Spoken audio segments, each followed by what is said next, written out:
Tania écoute Marim, nous sommes au Perek Nun Gimel. Baruch Hashem, nous terminons aujourd'hui le Perek Nun Gimel.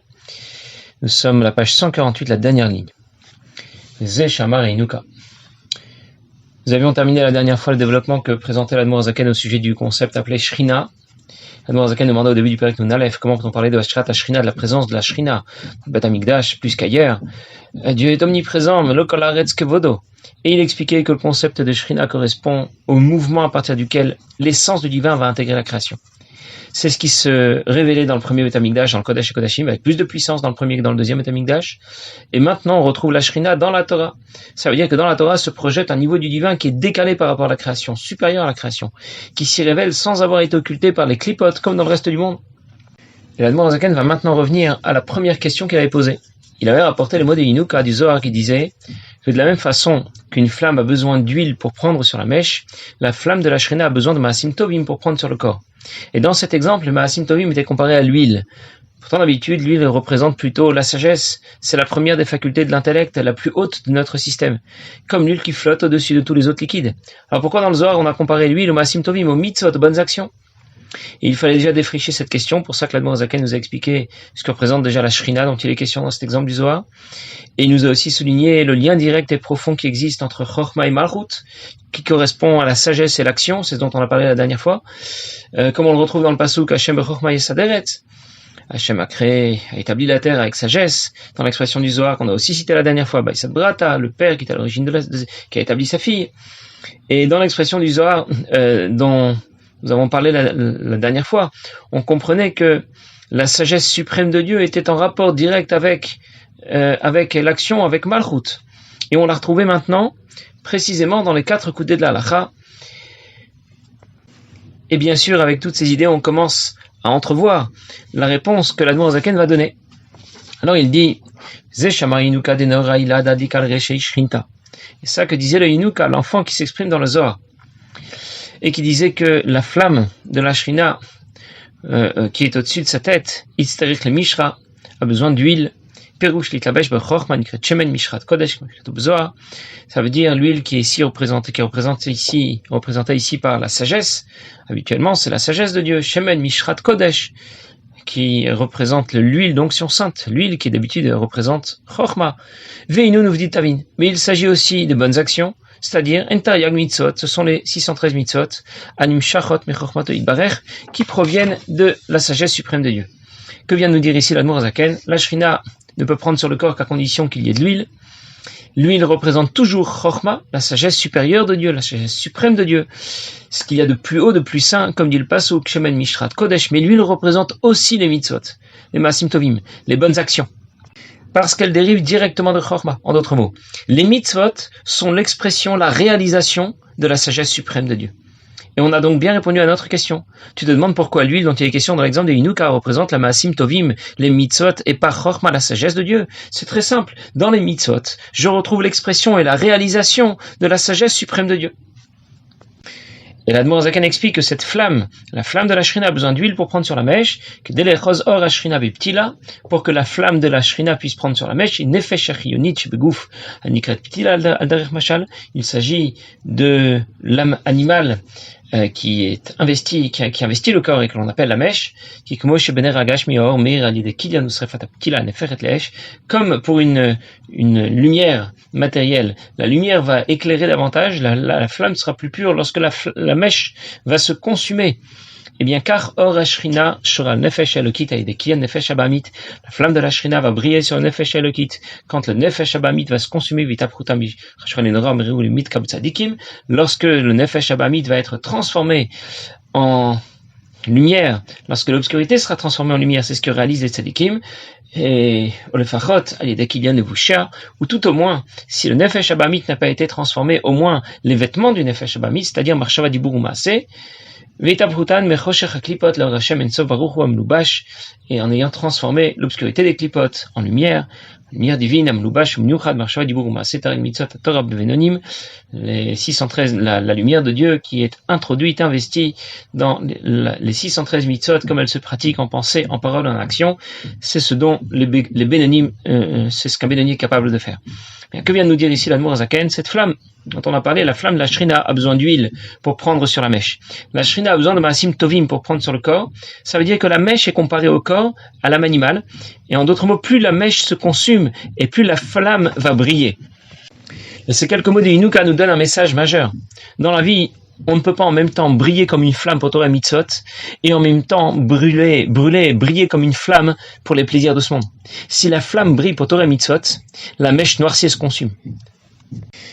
J'ai déjà rapporté le passouk qui dit Ohava Hashem Sinura. Ceux qui aiment Dieu détestent le mal. Ça veut dire que notre amour pour Dieu, notre flamme pour Torah Mitzvot est inversement proportionnel à notre intérêt pour les loisirs, les vacances, l'argent et tout le reste. En d'autres mots, comment savoir si j'aime vraiment Dieu? Peut-être que je déclare que j'aime Dieu, j'aime Torah Mitzvot, mais je ne suis peut-être pas totalement sincère. C'est très simple. Je n'ai qu'à considérer si quelque chose d'autre m'intéresse encore. Ça veut dire que je m'intéresse d'autant plus à autre chose que je me désintéresse de Dieu. Je m'intéresse d'autant plus à Dieu que je me désintéresse de tout le reste. Je ne peux pas en même temps contenter mon Nefesh Elokit et mon Nefesh Abamit. Je t'ai déjà dit une autre fois, je peux le redire, il ne s'agit absolument pas de vivre en ascète, de se priver de tous les délices que Dieu a créés dans ce monde. J'ai le droit dans l'absolu de bien manger, de partir en vacances, d'avoir une belle maison, une belle voiture, ce que vous voulez. Mais pourquoi? Pourquoi tout ça avec le sourire? C'est quand j'étudie la Torah, que je pratique les mitzvot, que je dois avoir le sourire, les yeux qui brillent. Lorsque je suis au restaurant, j'ai le droit d'aller au restaurant. Mais pourquoi les yeux doivent sortir des orbites et la bave dégouliner de la bouche? Voilà.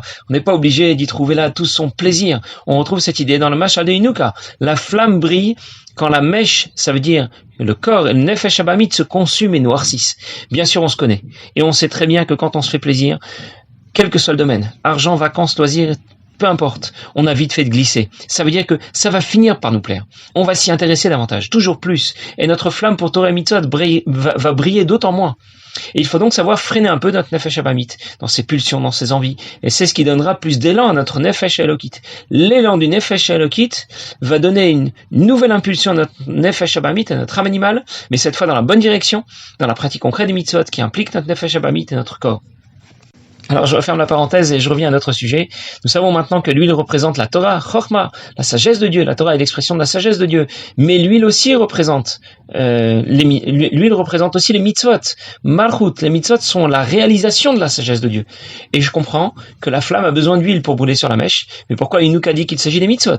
La Torah aussi est comparée à l'huile. Elle pourrait aussi servir de carburant à la flamme de la Shrina. Et l'Admour Zaken explique que le Nefesh Abamit est beaucoup plus impliqué dans la pratique des mitzvot que dans l'étude de la Torah. Et pour que la flamme de la Shrina brille sur le corps, sur le Nefesh Abamit, eh bien, il faut pratiquer les mitzvot. Quand j'étudie la Torah, c'est bien sûr, c'est très positif, c'est très bénéfique, mais c'est davantage bénéfique et positif pour le Nefesh Elokit que pour le Nefesh Abamit. Beaucoup plus pour l'âme divine que pour le corps et l'âme animale, qui sont moins impliqués dans l'étude de la Torah. C'est moins physique, l'étude de la Torah. Parce que l'étude de la Torah, la pratique des mitzvot, au contraire, sera beaucoup plus physique. En d'autres mots, le Inuka parle de l'intégration de la flamme de la Shrina au corps et au Nefesh Abamit, et à ce titre, ce sont les mitzvot qui sont comparés à l'huile. Mais si on parlait de l'intégration de la flamme de la Shrina au Nefesh Elokit, c'est la Torah qui serait comparée à l'huile. Alors l'objectif à atteindre par la pratique des mitzvot, c'est de faire briller la flamme de la Shrina sur le corps, Nefesh Abamit, et pour qu'il se consume, ce résultat, les tzadikim vont l'atteindre, mais les bénonim ne sont pas en mesure d'opérer ce changement profond de leur Nefesh Abamit. L'objectif pour un bénoni sera au moins d'obtenir que les vêtements de l'âme, Marshava, Dibur et Maaseh, les pensées, paroles et actions du Nefesh Abamit se transforme par la pratique des mitzvot. Et on obtient ce résultat, quand le Nefesh Elokit va réorienter Marshava, Dibur et Maaseh, les pensées, paroles et actions vers la pratique des mitzvot. Nous avons déjà expliqué qu'un Benoni n'est pas en mesure de transformer complètement son Nefesh Abamit lui-même, mais il peut au moins, et il doit contrôler Marshava, Dibur et Maaseh, ses pensées, ses paroles et ses actions. En d'autres mots, Ashrat Ashrina ne s'obtient qu'à la condition exclusive que le Nefesh Abamit se consume. Et l'Admour Zaken explique tout de suite. L'idée taprout Nefesh Abamit. Lorsque le Nefesh Abamit aurait été transformé et que l'obscurité sera devenue de la lumière, alors cela constituera un appel d'en bas, pour amener, pour attirer la flamme de la Shrina. Ça veut dire que le Nefesh Haelokit obtiendra Or Ein Sof, la lumière infinie de Dieu qui brillera au niveau, là où il se trouve, au niveau du cerveau, au niveau de la tête. Le Morazaken vient de dire que le Nefesh Habamit appartient à Klipat Noga, et lorsqu'il se transforme, ou lorsque se transforment les vêtements de l'âme, Marshava Diburim Maaseh, ses pensées, paroles et actions pour la pratique des mitzvot, eh bien, cela appelle la flamme de la Shrina, ça l'appelle à venir résider sur le corps. Je vous donne un exemple. Un roi n'accepte de régner que lorsque le peuple le lui demande, le bas peuple. Si les ministres et les nobles ou même sa famille le lui demandent, ça ne marchera pas. Si le Nefesh Haelokit appelle la Shrina, ça ne fonctionnera pas. Ça ne fonctionnera que lorsque le Nefesh Habahamit appelle la Shrina en pratiquant les mitzvot. L'Admor Zaken conclut, et de cette manière on va comprendre très bien, Hakadosh Baruch Hu est un feu dévorant, comme on va l'expliquer ailleurs, dans un autre endroit, et Nishlam Chelek Rishon, nous avons ainsi terminé la première partie de l'Écoute Amarim, Be'ezrat Hashem Yitbarach Vitale, avec l'aide de Dieu. L'Admor Zaken conclut en disant que Hakadosh Baruch Hu est un feu, mais il n'est pas qu'un feu, c'est un feu dévorant, un feu qui consume. Ça veut dire que la flamme de Dieu doit consumer le Nefesh Habahamit. Les vêtements du Nefesh Habahamit, Marshava Diburim Maaseh, tout ce qui gravite autour de lui dans le monde matériel. Et c'est de cette manière que l'on obtient qu'Hashem soit Elokecha. Hachem Elokecha, ça veut dire que la Shrina réside sur toi. En d'autres mots, comment tu obtiens la révélation de la Shrina Hachem Elokecha? Par Eshorkla, précisément quand tu vas pratiquer les mitzvot par lesquels vont se consumer le Nefesh Habahamit. Et la Zaken conclut avec quelques mots comme Oshidber, Makom Acher, comme on va l'expliquer plus tard. Tu fais référence à un Mahamar dans l'Écoute Torah.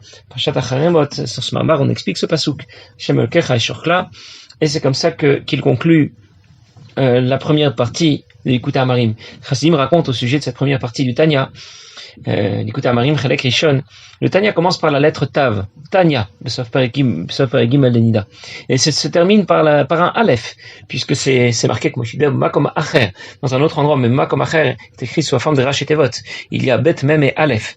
Pourquoi? Parce que quand quelqu'un a terminé d'étudier un livre, une masechet, en général, il est satisfait. Il pense déjà avoir atteint un certain niveau, comme on dit. Et comme on apprend, quand on apprend le Tanya, on découvre à quel point on a encore tant de choses à apprendre. Combien il y a de chemin à faire. La route est encore longue. Quand on commence à étudier le Tanya, on pense avoir déjà pas, avant d'avoir étudié le Tanya, on pense avoir déjà pas mal avancé. On pense avoir un certain niveau. On pense être déjà à la dernière lettre, à la lettre Tav. On se dit, on va voir si le Tanya va avoir encore quelque chose à m'apprendre. Et quand on termine les 53 prakim de cette première partie, l'Écoute Amarim Chelek Rishon, alors on se rend compte qu'on est encore, on a encore qu'au Aleph, on est encore au début du chemin. Alors pour que l'on comprenne combien c'est important d'étudier le Tanya, d'étudier régulièrement le Tanya, on raconte qu'un jour, il y a un Bachour à Yeshivat Omchet Mimim, au tout début de la Yeshivat Omchet Mimim, parce que la Yeshivat Omchet Mimim, Lubavitch était la première des Yeshivot à avoir intégré un seder de Chassidut dans le seder de la Yeshiva. Auparavant, on étudiait la Chassidut uniquement pendant les moments de libre. Et Omchet Mimim a intégré le seder de Chassidut au Sdarim. On étudie bien sûr le Niglé, la partie révélée de la Torah, la majeure partie de la journée. Mais le matin, le soir, il y avait un seder de Chassidut.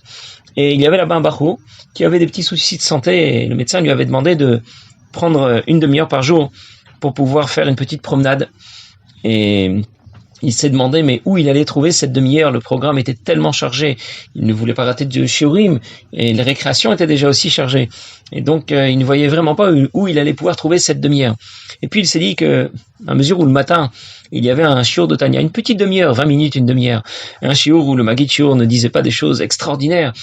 Il lisait, traduit, et puis il explique le pshat, comme on l'explique dans le Tanya. Alors il s'est dit, après tout, je peux le faire moi-même, je rattraperai un autre moment, et je vais prendre cette demi-heure le matin pour faire ces 20 minutes, une demi-heure pour faire mon petit tour, comme le médecin me l'a demandé. Il s'est très vite fait repérer, au bout d'un jour ou deux, le Rabbi Rachab, qui était alors le Rosh Yeshiva, en même temps, le directeur de la Yeshiva, l'a convoqué, il lui a demandé ce qui se passait, pourquoi il était absent, au shiur de Tanya, et notre Bachou lui a expliqué. Le médecin lui a demandé de se promener 20 minutes, une demi-heure, et il a pensé que c'était le meilleur moment pour pouvoir faire sa petite promenade, qu'il pourrait rattraper le shiur de Tanya à un autre moment. Et le Rabbi Rachab lui a dit, tu peux rater n'importe quel autre shiur dans la journée, sauf celui-là. Celui-là, c'est indispensable. Il faut absolument que tu tiennes ce shiur et que tu y assistes tous les jours. Alors, puisqu'on a terminé, la première partie du Tanya, On va tout de suite commencer, comme c'est l'usage, le deuxième perek, la deuxième partie plutôt. L'Ikutei Amarim Chelek Sheni. Hanikra Beshem Chinur Katan, on l'appelle le petit Chinur, ça veut dire qu'on va parler d'éducation, mais pas seulement d'éducation des enfants ou des autres. On va parler de sa propre éducation. On va expliquer aussi pourquoi il s'agit d'un Chinur Katan. Pourquoi Katan? L'Admor Zaken va rapporter à nouveau, un peu comme dans la page de garde, dans la première partie, dans l'Ikutei Amarim Chelek Rishon, que cette deuxième partie est Melukat Mpi Sfarim Mpi Sofrim, que c'est un recueil. L'Admor Zaken se présente comme un simple compilateur, et il dit qu'il s'est inspiré de Sfarim, il s'agit du Shnei Luchot Habrit et du Maharal de Prague, et de Sofrim, de livres et de scribes. Les scribes, il faut faire référence au Baal Shem Tov, au Maggid de Mezrich. En d'autres mots, on a l'impression avec ces premières lignes d'être à nouveau dans une page de garde. Et si on regarde la suite, on trouve un passage pour lequel la taille des lettres est aussi plus petite. Encore une fois, dans la première partie, on trouvait un peu la même présentation, avec d'abord une introduction, Akdamat Amlaket, l'introduction de l'Admor Zaken qui se présentait comme un compilateur. On a un peu le même format que lorsqu'on a commencé l'Ikutei Amarim Chelek Rishon, la première partie. Et le Chassidim raconte et explique que l'Admor Zaken a beaucoup réfléchi à la manière de présenter le Tanya, et il a pensé que peut-être la deuxième partie que nous allons commencer, qu'on va commencer à apprendre, il a pensé que peut-être il la placera en premier. Finalement, il l'a pas fait. Mais très souvent dans cette deuxième partie, l'Ikutei Amarim Chelek Sheni, eh bien l'Admor Zaken dira bientôt nous allons parler de telle ou telle idée. Alors que nous l'avons déjà appris dans l'Ikutei Amarim Chelek Rishon, dans la première partie, parce qu'au départ, il avait pensé inverser la présentation de ces deux parties du Tanya. Alors on va commencer au moins quelques lignes.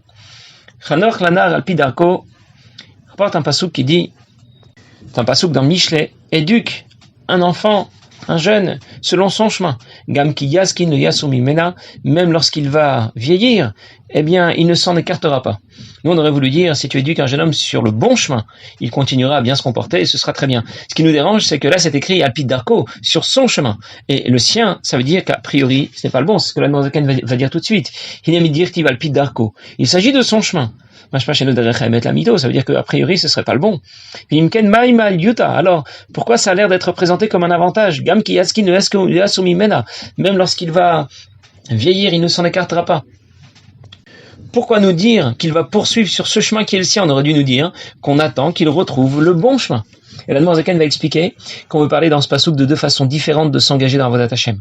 Na'ar comme un jeune, ça veut dire comme un débutant. Zaken comme un vieux, ça veut dire comme un confirmé. Et on expliquera comment ces deux niveaux d'engagement s'articulent l'un avec l'autre. On comprendra aussi un peu mieux de quoi veut parler l'Admor Zaken lorsqu'il parle de débutant et de confirmé. Et on va réaliser qu'on sera déjà bien content de pouvoir être les débutants dont parle l'Admor Zaken. Mais on verra ça la prochaine fois. Bezrat Hashem, passez une bonne journée.